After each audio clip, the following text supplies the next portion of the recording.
The promise of the creator economy is a life well lived, doing what you love. Fulfillment, autonomy, flexibility, self-expression, community, a stable, comfortable, middle-class life. Writing in The New Yorker, Kyle Chayka put it this way: the model promises a more human and less automated interaction. But, he says, this emerging field resembles a gig economy for digital content. Participants are still precarious workers relying on the whims of corporations for their livelihoods. The creator economy, to my mind, represents a sort of overflow room for a certain brand of surplus labor, what I've called a surplus elite. I've been part of this surplus labor pool since 2009. That's pre-Instagram, and before YouTube even started calling their users creators. I've watched what we now call the creator economy grow, evolve, and mature for 15 years. By and large, the people who are shuttled into this overflow room are those of us who punched our ticket to the middle class with a college education and colorful extracurricular interests. Maybe we entered the professional world and embarked on a chosen career. Maybe we lost our way and ended up in one of the other overflow rooms, like Starbucks or Barnes & Noble. Maybe we were doing just fine before the economic crash in 2008, the 2016 election, or whatever the hell 2020 was. For one reason or another, the traditional middle-class job market didn't want us or couldn't satisfy us. It didn't meet our needs. And we ended up here, together, in the surplus labor pool doing what surplus labor does: fending for ourselves. Now look, that sounds bleak. I know it does. And there are many parts of this world, online and offline, that are bleak, that give me little reason for hope. But that's not what this episode is about. Philosopher Rahel Jaeggi argues that our experience of alienation is bound up with the question of how we want to live. Alienation, she says, occurs when we don't even think to ask that question any longer. The promise of the creator economy stopped many of us from asking that question. We took for granted that the vision expressed by venture capitalists, entrepreneurs, and marketing machines was our vision, too. We took on that vision as an attempt at de-alienating ourselves and our labor. But today, there are murmurs, whispers, and even some shouts.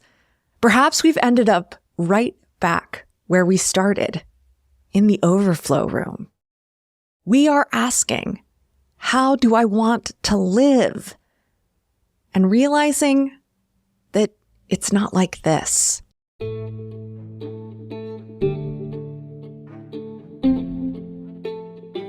I'm Tara McMullen, and this is What Works, the show that rethinks work, business, and leadership for the 21st century economy. In this episode, the second half of my conversation with Charlie Gilkey and Kate Tyson about the creator economy, we're asking better questions. Yes, how do we want to live? And also, how do we want to create? What do we want from this type of production? What do we expect from the technology we use? And perhaps most importantly, what can we build together and how can we organize? But first, let's start with a different question. What are we willing to do to be heard? This is a weird tangent, but we're weird tangent folks, so we can go there.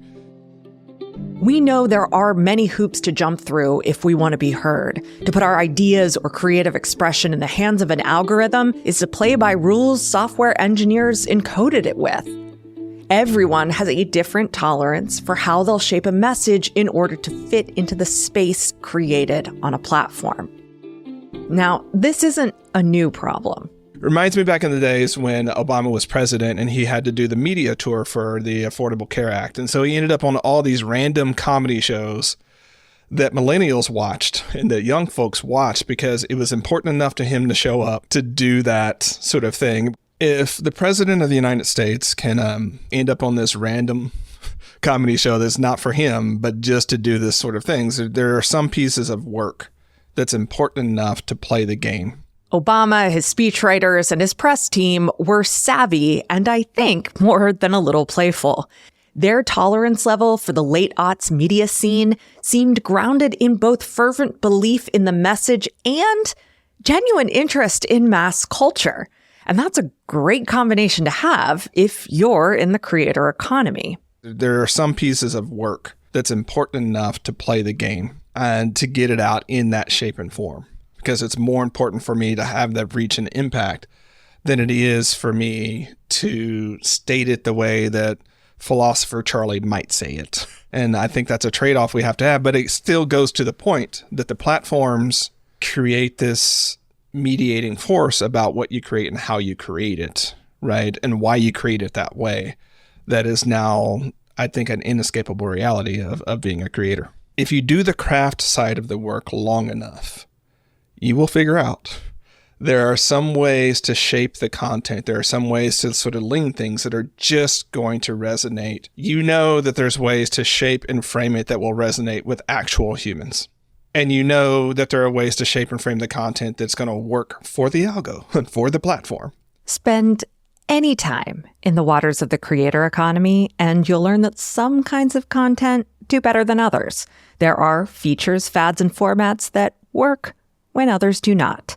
You'll also learn that these features, fads, and formats are not always what makes a message click with humans.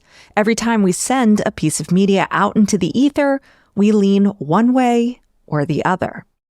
The trouble is that humans may never see something that isn't made for the algorithm. There are some pieces of work that are worth molding into the shape the algorithm's code filters for. However, there is a point at which what the code filters for is irreconcilable with the integrity of that work. I don't think we're there yet across the board, but I do think we're inching in that direction. If I'm playing the game as best I can, given that the rules are hidden and unknowable, but I'm not getting any results, well, that takes a serious toll on my self-efficacy. And I think this is, in shitification cycle, I think we're at the point with a lot of these platforms where they don't really care about the humans involved at all. Like the consumers, the creators, none of that really matters. We're at sort of final extraction, maximal extraction point where, it's about advertising, it's about people paying for access, it's about trying to convince people. And I also think one of the things that's happening is like, there's breakdown about the platforms working. And so I would say, like, let's not assume they know what they're doing. Oh, yeah. No, I don't. like, I feel like it's easy to talk about them like there's some sort of, like, effective mastermind plan and we just don't like it. And I actually think it's worse than that. So what am I willing to do to be heard? To answer this question, we need to not only define the actions we're willing to take, but what it means to be heard in the first place, and what it is we want others to hear. Many of us take for granted that social media, or even online marketing generally, is the only way to spread a message today. And we take for granted that getting a message to spread on Instagram or TikTok is akin to people hearing it. But each of these variables needs to be defined independently to determine a course of action. And once we've come up with a course of action, we must critically assess whether our goals are actually being met or whether we've just succumbed to value capture. Next question, what do we expect from platforms in return for our labor? At least in my corner of the internet, people are more aware that they provide free labor to platforms than they were a few years ago. And that's good. Yet, I don't think enough of us are asking ourselves what we're really getting in return for that free labor. In capitalism, workers trade their time and capacity for work, that is, labor power, for a wage. Even when that exchange is grossly unfair, it's an exchange acknowledged and ostensibly agreed to by both sides. In feudalism, workers provided labor, agricultural production, and crops to feudal lords in exchange for land use rights and military protection. Again, this exchange was grossly unfair in practice, but the exchange was still acknowledged as such. Despite their techno-feudal structure, You're like, here's my wheat tithe. most platforms offer no such exchange. The work we create, upload, and share is done entirely on spec. Now, Substack is a really interesting example because I can actually put numbers to what I'm getting. I have some imperfect analytics, some revenue figures, and a year's worth of data to take a look at. There's what we will call the Substack tax of 10% of every dollar that we earn, right? On top of the Stripe tax of 3%, right? That goes through that. So, if you boost your favorite Substacker $1, right, out the jump, they're only making 87 cents. And you're like, okay, so it takes money to make money. There's taxes on top of all of this. But at a certain point, what more people are asking, and to be clear, it sounds like we're hypercritical of Substack, like we are just doing the thing of like thinking things clearly. At a certain point, enough people are going to be like, what am I getting for that 10%? What am I getting for that 10 cents a dollar? With Substack, the thinking goes that 10% buys us the email delivery system, the website, and new subscribers through Substack's recommendation engine. Now, I know what an email delivery system costs, and I know what a website costs. So if I subtract those expenses from the 10% of each paying subscriber that goes to Substack, I can get an idea of what those new subscribers are costing me. Is it worth it? I'm not sure. The attribution information isn't precise enough for me to really figure it out.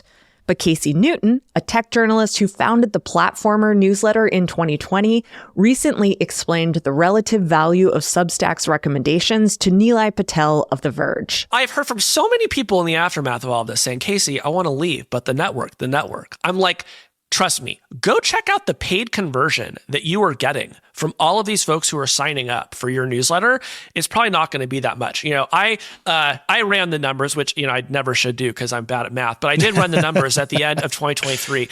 And as far as I can tell, despite adding 76,000 free subscribers to Platformer through this dark pattern on Substack in 2023, we ended up net 200 paid customers on the year. So in other words, we basically stayed flat for the entire year, despite adding 75% to our free subscriber base. So now, like I said earlier, this isn't about crapping all over Substack because I can't go and do this same math with Instagram or LinkedIn. Instagram, for instance, claims I have 13,000 followers.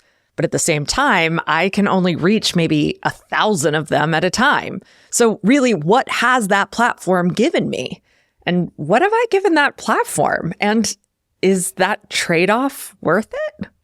These are the questions that keep me up at night. Now, Substack is an interesting case of creator math in another way, too.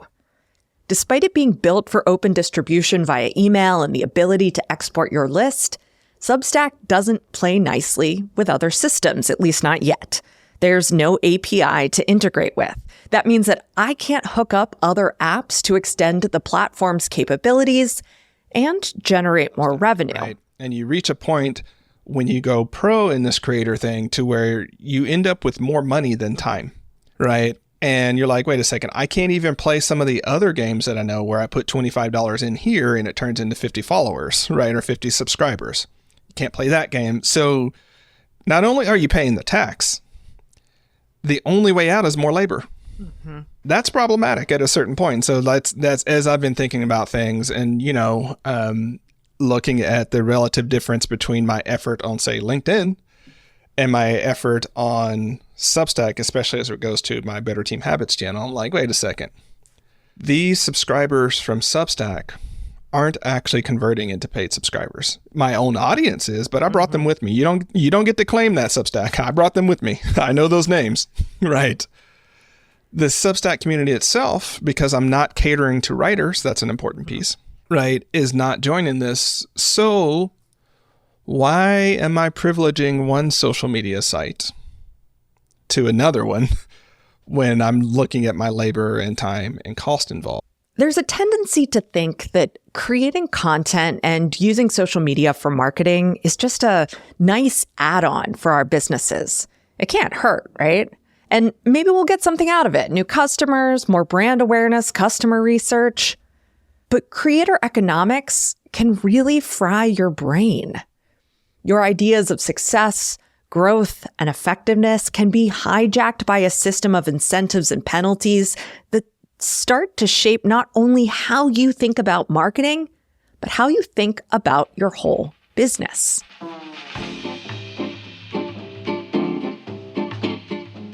So on that note, the next question is, how do you want to contribute to your communities? Kate often reminds us that a business is a system for meeting needs, for caring for others and ourselves. Creator economics steers us away from that truth towards something more atomized and individualistic. And that, in turn, steers the way we think about our whole business and how we think about contributing value to our communities. Charlie, when you made the switch to Substack, it also came with a bunch of business model shifts that you made, right? Like around the community that you all ran and like how you sort of distributed content and what was premium and not. I'm curious about how this has played out against like expectations and sort of impacted the business model at large. Like what that's looked like for your company in terms of like business decisions. Yeah, so part of the switch was because we, had our communities split between 4 or 5 different platforms and channels and things like that, and it was getting a bit much. And so having some of your community that pays attention on WordPress and some on Mighty Networks and some in your email list and some in different social medias, at a certain point I was like, this is confusing for me. And if it's confusing for me, it's got to be confusing for them. And so there were some losses in that I'm now having to think like, I really, really miss autoresponders and welcome sequences. Same. I really, really miss post-purchase sequences that I can actually say, hey, you bought a thing for me. Like, let's talk about how you're going to use it and things like that. But I think there are some of those pieces, Kate, that I'm currently hurting real bad on because, again, between not having some of those basic features, between being able to put out a post and being like, oh, there were 18 people who are now interested in that thing that I can contact and get more follow-up about, like all of those types of things that I had frankly gotten accustomed to are currently struggling. So I'm 6 months into it. And I'm like, I got to fix that. And I'm going to have to fix it outside of Substack because with the way things are going, they are moving more to being a social media site, which works great for them and less so for me. And so largely speaking, now granted, some of my own factors with health stuff between Angela, between other things going on, I can say that I haven't put in the part-time or full-time effort to get the results because I don't have that, right? But we're a third as far as I would have hoped to have been by now. But I will say that we have made enough to pay for the switching cost. We might be getting close to breaking even on the team support cost to keep it going. Am I making pretty bank on it? No. Now, I've been doing this for 15 years, right? There's like, I had an existing sort of thing that came into it. So that's where I would say if I were just a solo creator, just getting started and things like that, I would be incredibly happy with my numbers, right?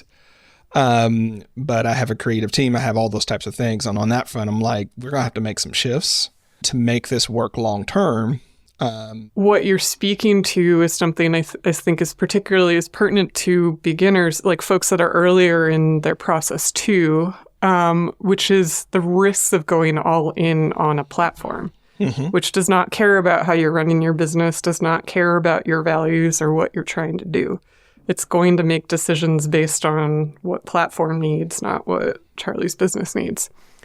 But, the inverse of that is that you have a bunch of different pieces going on and there's more labor involved, sure, but you have more control and sort of risk mediation in terms of, Substack all of a sudden deciding that they're going to put a 500-word limit on their articles and there you go. It's interesting, thinking about sort of if this was going to be your job, the risks of that and sort of aligning particularly a platform that feels really easy, that's giving a lot of quick wins up front. It's a really risky move. What I would say, though, Kate, is if I were a one-person creator business, the creator stuff would be sufficient for, a middle-class sort of income for me, right? Is that I have a team that makes that challenging, right? So, and that's part of to go back to what we're talking about with what platforms have you start thinking is well, if that's the case, maybe I go solo. In the bro capitalist tech world, that's cool, you go solo. But for me, I'm that's people's jobs though, right? That's people's livelihoods. That's other people. That's food that I'm putting on the table for other people. And so it's not just about me and my choices when it comes to that. And that's an important concern. And to your point, Kate, that's where Substack's not thinking oh, is this model going to be viable for people who have creative teams? Or is it just going to be viable for, the 3 out of 100 solos that catch fire, that create that sort of scenario going forward? And again, I'm not saying that that's what they're thinking or that they have any machinations, but we have to sort of unpack that. And that's what the gift of doing this for 15 years is. The talk among creators often has to do with, quote, providing value. And that value can take many forms, from tips to advice to analysis to entertainment. But content is only one form of value, and often an unstable one at that. Charlie contributes to his communities locally and digitally by maintaining a container that allows people to work together toward bigger things. To do that, Charlie has to keep his eye on that objective, even when platforms incentivize him to do otherwise. And that leads us to our next question. What do we want to build together? I want to kind of bring this in a different direction, which is that except for a very few people, even if you exceed your own expectations and are successful at this, you still don't have a livelihood. So there's that. And then I think the other thing about it that has been really interesting to me is that, so we have all of these individuals hoeing their own row, with their own little plots of land, bringing their wheat to Substack at the end of the season. And I think this is a facet of the vector economy, is that ultimately it undermines solidarity. If we look at this as a class issue, what Substack is building is everybody in their own little tower.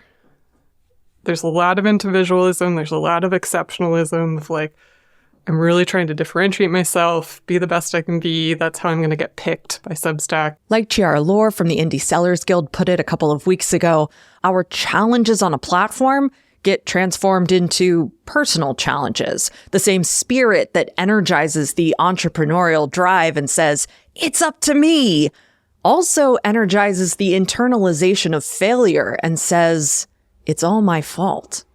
I think where this actually leads us is further away from any kind of collective success or caretaking or any kind of... Because platforms don't have to play ball with their huge unpaid workforce. Each worker has to make a decision for themselves about what they're willing to put up with. Whether it's Twitter or Instagram or Substack, the platform will make a choice that hurts creators. Some creators will adapt, others will ignore it, and still others will leave and take their talents elsewhere. I think the mechanics of how the system works and how platforms work directly undermines attempts at building that solidarity. It's a little bit like Amazon bringing in union busters. Mm-hmm. There's a metaphorical union busting happening. We saw it with the whole Nazi issue. There were some pockets of organization and pushback and stuff happening. And then some of those people that were the most vocal in organizing about it, they just fled. They took their little pieces of land and moved them away. And we're done with this. But I thought that was really interesting to sort of see some percolation of organizing and people actually trying to come together to be like, what do we want from this platform that is, running our lives where we're spending all of this time? And how quickly it all diffused because the underlying economics and mechanics of the platform ultimately won out. What if it didn't diffuse quickly? What could we do together to resist the feudal power of platforms? Just off the top of my head, demanding a heads up at least 30 days in advance of a new feature rollout, things like direct messages, follower recommendations, prioritizing video. Well, that would be a start. But beyond that, there are many ways that we can build things together that are completely unrelated to platforms. Even those people that are winning, they've actually created relational layers outside of the algos and platforms that are making all that work, right? They're texting each other. They are emailing each other. They're co-creating. They're going into joint ventures. Those things happen. And it's that side of the creator economy that I don't think gets talked about enough, partially because it starts to feel like an insider-outsider thing, right? And people don't realize, wait a second. I can create those relationships with the 5 to 6 people that I want to rock with, and we grow together. Right. But that is going against a lot of just white supremacy culture in our society anyways, that we band together to do things versus we're the heroes that win. Yeah. Unfortunately, to Kate's earlier point, banding together in a small group can really feel like playing small when platforms espouse the potential to reach millions. And so, not to be an apologist for the platform folks, they have to market in ways that people will buy and be interested in, right? And when you have a cultural substrata that valorizes the lone wolf and the single hero and the you're the important star and everyone else. When you have that at the bottom, it is very hard for them to have a message of or you can come together and 10 of you can make something happen. It just goes, how does that happen? And I know that because part of my book and Start Finishing is teaching people about success packs. And I lay it out, and I will still have people who after reading is but I don't understand how to make this happen. I'm I just told you how to make this happen. But that is a skill that a lot of people in our society do not have and do not want to build, right? Because at the end of the day, it feels easier just to do shit by yourself. And it's easier for platforms to extract from us if we're atomized as individuals. Correct. It is, in fact, easier. And so that's where I just want to say there is a cultural behavior that would exist outside of platforms. Yes. And platforms are pulling out those pieces and marketing the messages that exacerbate the very things that we're concerned about here. And so that leads us to the final question. How will we organize? We have to develop off-platform relationships and pacts and cabals. That's the way it's always worked, and it's going to be more important, that we go that route. Management researchers Catherine Kellogg, Melissa Valentine, and Angel Kristen looked into algorithmic management as a new mechanism of control for employers. But they noticed that workers were individually and collectively resisting algorithmic control through a set of emerging tactics they called Algoactivism. Their observations of Algoactivism included tactics that fell into 4 buckets. 1, practical action. 2, worker organizing. 3, messaging. And 4, legal mobilization.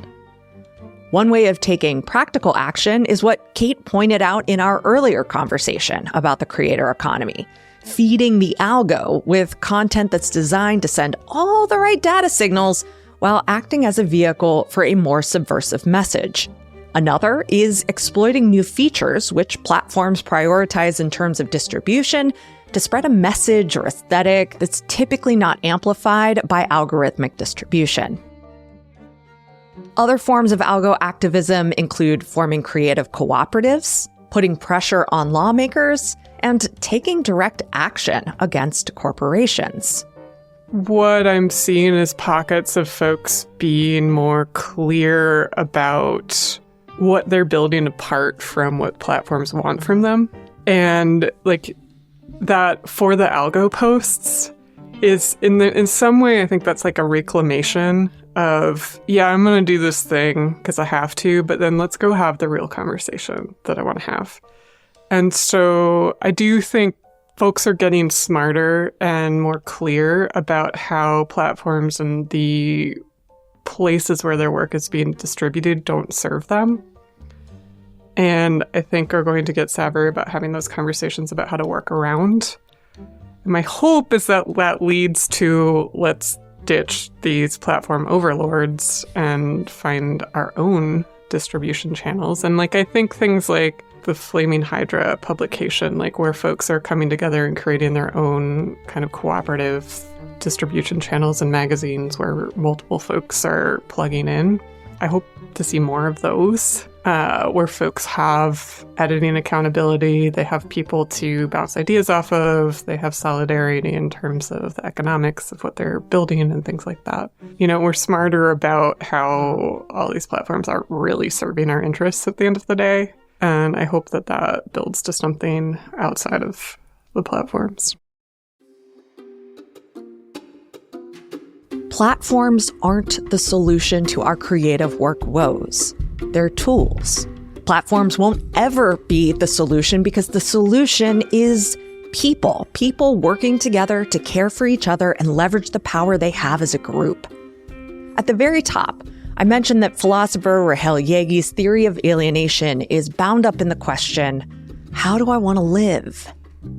The state of alienation, that is disconnection and meaninglessness, both prevents us from answering that question and prevents us from even asking it. Jaeggi's theory of alienation accepts that we become alienated through our interaction with alienating systems. Systems such as capitalistic labor relations. We might not be able to avoid that, but, she argues, we can choose to interact with those systems differently. One way to resist alienation, to reconnect, to find new meaning, is to see our fellow creative workers as allies in the struggle for the lives we want to live. Choosing to see a problem and asking how we can solve it with others is another. So, is that how you want to live?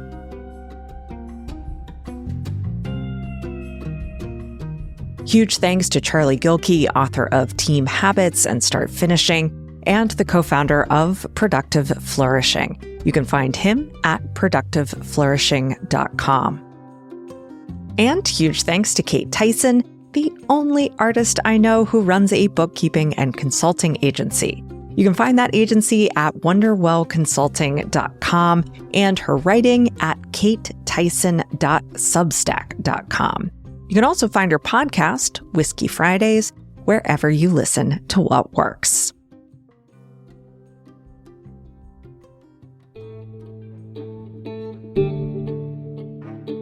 What Works is a production of Yellow House Media, a podcast production agency for people changing the way we think about culture, creativity, leadership, and work. Our production coordinator is Lou Blazer. Our production assistant is Emily Kilduff. This episode was written and edited by me, Tara McMullen. Marty Seafelt is our audio engineer, and Sean McMullen is our fearless leader and executive producer. What Works is produced on stolen land. We're grateful to the Susquehannock and Conestoga peoples who stewarded this land for thousands of years before the arrival of white colonists. The Yellow House is on the unceded land of the Ktunaxa Nation and the tribes of the Salish and Kalispel.